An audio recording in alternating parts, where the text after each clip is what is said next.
तो जी हाँ दोस्तों, जैसा कि आप सब स्क्रीन पे देख पा रहे होंगे कि हमारे भोजपुरी के टुनटुन यादव सिंगर जो उनकी शादी पे उनके रस्म पर वीडियो कॉल करके खेसारी ने बधाई देते हुए बोल दिया है कि टुनटुन, तुम्हें किसी बात की चिंता करने की ज़रूरत नहीं है, तुम आराम से शादी करो धूमधाम से और ज़िंदगी के मजे लो। और उन्होंने शादी की बधाइयाँ देते हुए टुनटुन को आशीर्वाद दे दिया है कि तुम्हारी शादी तुम जियो हज़ारों साल, ये दुआ हमारी है।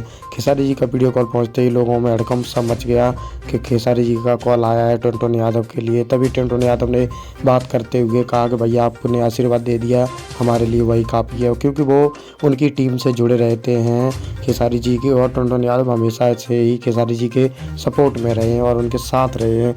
तो इस बात को लेकर खेसारी जी ने अपना कर्तव्य निभाते हुए उन्हें कॉल करके बोल दिया था कि टुनटुन यादव, तुम्हें ज़िंदगी की सारी खुशियाँ मिलें। और अभी हमारे कल्लू जी की शादी भी हुई थी, तो आप सबको